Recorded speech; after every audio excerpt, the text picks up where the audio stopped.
নমস্কার, নতুন দিশারির রান্নাঘরে সবাইকে স্বাগতম। আমি সুমনা চলে এসেছি বাঙালির অতি প্রিয় একটা ট্র্যাডিশনাল রেসিপি নিয়ে। টাইটেল ও থাম্বনেল দেখে আপনারা তো বুঝতেই পেরেছেন, আজকে আমি ইলিশ মাছের মাথা দিয়ে পুঁইশাক করে দেখাবো। দারুণ লাগে খেতে, আর এই রান্নাটা করতে কিন্তু খুব বেশি মশলা লাগে না, কিন্তু এর টেস্ট হয় অসাধারণ। চলুন দেখে নেওয়া যাক কীভাবে এই রেসিপিটা করতে হয়।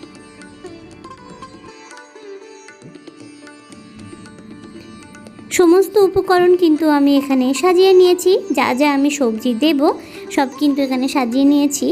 আর এতে কিন্তু খুব বেশি সবজি দেওয়ার প্রয়োজন হয় না, চাইলে যদি দিতে চান দিতে পারেন, কোনো সমস্যা নেই। আর আমি এখানে 500 গ্রাম নিয়েছি পুঁইশাক। পুঁইশাকটা ভালো করে ধুয়ে নিয়েছি, আর পুঁইশাকের গায়ে যে আঁশটা থাকে সেটা কিন্তু ছাড়িয়ে নিয়েছি, যাতে খুব তাড়াতাড়ি পুঁইশাকটা সিদ্ধ হয়ে যায়। আর মধ্যেখান থেকে ডাঁটা কিন্তু চিড়ে দিয়েছি, যাতে এর মধ্যে লবণ, হলুদ সমস্ত মশলা ঢোকে। আর পাতাগুলো এরকম কুচো করে কেটে নেওয়া হয়েছে, আর কচি পাতা নেওয়া হয়েছে। আর একটা ইলিশ মাছের মাথা নেওয়া হয়েছে, আপনারা চাইলে দুটো মাথাও নিতে পারেন। আর এখানে নেওয়া হয়েছে একটা রাঙা আলু, একটা মাঝারি সাইজের বেগুন, কুমড়ো আর একটা আলু। আলুটা কিন্তু মাঝারি সাইজের, ব্যাস আর কিছু আমি দেব না। আর লাগছে লবণ, আর লাগবে তেজপাতা, ফোড়নের জন্য লাগবে 5 ফোড়ন, চিনি আর হলুদ। আর এখানে লাগছে টমেটো আর কাঁচা লঙ্কা। আপনারা চাইলে টমেটো নাও দিতে পারেন, তবে টমেটোটা দিলে কিন্তু ভালোই লাগে খেতে। আর লাগবে রান্নার জন্য সরিষার তেল। ব্যাস এই হলো উপকরণ, আর কিন্তু মশলা লাগবে না। তবে এর টেস্টটা, আমি বারবার বলছি, এর টেস্টটা সত্যি অসাধারণ। শুধু এই এক তরকারি দিয়েই কিন্তু এক থালা ভাত সত্যি উঠে যায়। যাই হোক, এরপরে আমি লবণ আর হলুদ দিয়ে মাছটা ম্যারিনেট করে রাখবো। মাথাটা ভালো করে লবণ আর হলুদ দিয়ে মাখিয়ে নেব। বাজার থেকে যখন আমরা ইলিশ মাছ নিয়ে আসি, মাথাটা নিয়ে হয়ে যায় ঝামেলা। মাথাটা দিয়ে কি করব? তো ইলিশ মাছের মাথা দিয়ে প্রচুর রকম প্রিপারেশান আছে, আমার চ্যানেলেও আছে, আপনারা চাইলে দেখে নিতে পারেন। এরপরে আমি কড়াই গরম করে নিয়ে আমি এর মধ্যে দিয়ে দিলাম সরিষার তেল।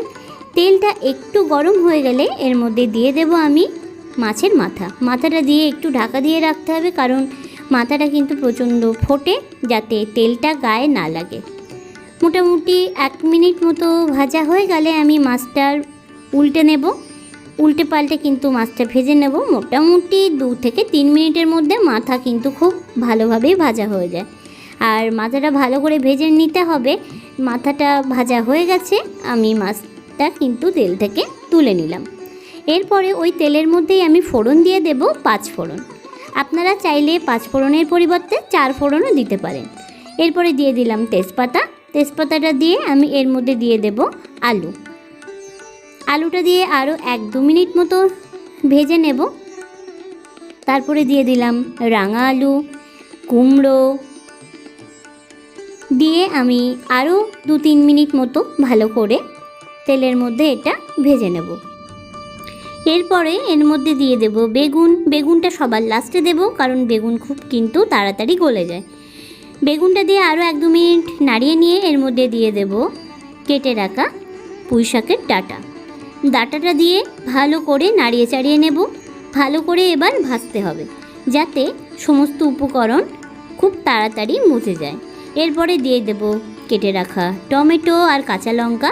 তারপরে দিয়ে দেব প্রয়োজন মতো লবণ, দিয়ে আরও 2 থেকে 3 মিনিট মতো নাড়িয়ে নেব। তারপরে এর মধ্যে দিয়ে দেব হলুদ, লবণ, টমেটো, কাঁচা লঙ্কা একসাথে দিয়ে এবার এটাকে কন্টিনিউ নাড়াতে হবে। আর কিন্তু বিশেষ কাজ নেই, ভালো করে নাড়িয়ে চাড়িয়ে আমি এর মধ্যে দিয়ে দেব কেটে রাখা পুঁইশাকের পাতাটা দিয়ে আরও 2-3 মিনিট নাড়িয়ে চাড়িয়ে নেব। যখন একটু একটু জল ছাড়বে তখন এটা কিন্তু ঢাকা দিয়ে রাখতে হবে, যাতে আলু, কুমড়ো, বেগুন সমস্ত কিছু সিদ্ধ হয়ে যায়। 2 থেকে 3 মিনিট পরে আমি এটা ঢাকনা খুলে দেখলাম যে জল বেরিয়েছে। এরপরে আমি এর মধ্যে দিয়ে দেব ভেজে রাখা মাছের মাথাটা দিয়ে আরও বেশ খানিকক্ষণ ধরে নাড়িয়ে চাড়িয়ে নিতে হবে। এবার এটা আন্দাজে বুঝতে হবে যে কতক্ষণ পর্যন্ত এই রেসিপিটা রান্না করতে হবে। এটা কিন্তু আপনাদের আন্দাজ করে নিতে হবে। যখন মোটামুটি জল শুকিয়ে যাবে আর ডাঁটা আলু কুমড়ো সব সিদ্ধ হয়ে যাবে, ব্যাস হয়ে গেল।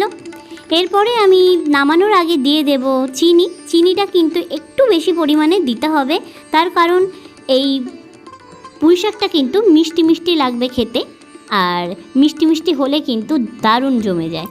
পুঁইশাকটা একদম রেডি হয়ে গেছে। এবার এইটাকে আমি সার্ভিং প্লেটে আমি সার্ভ করে দেখাচ্ছি। দেখুন কত সুন্দর গামাখা গামাখা একটা ভাব এসছে। ঠিক এরকম কিন্তু রাখতে হবে, খুব বেশি ঝোলও হবে না আর একেবারে শুকনোটাও হবে না, ঠিক যেরকম আমি দেখাচ্ছি ঠিক এই রকম। ব্যাস আজকের রেসিপি এই পর্যন্ত। আর কেমন লাগলো কমেন্ট করে কিন্তু জানাতে ভুলবেন না। আর যদি আপনি আমার চ্যানেলে নতুন হয়ে থাকেন তাহলে অনুরোধ রইল চ্যানেলটাকে সাবস্ক্রাইব করে পাশে থাকা বেল আইকনটা প্রেস করে দেবেন। আর যদি অন্য কোনো ভিডিওর রিকোয়েস্ট থাকে সেটাও জানাবেন, অবশ্যই আমার চ্যানেলে সেই ভিডিও আনব।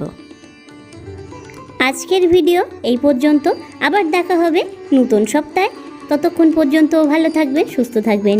নমস্কার।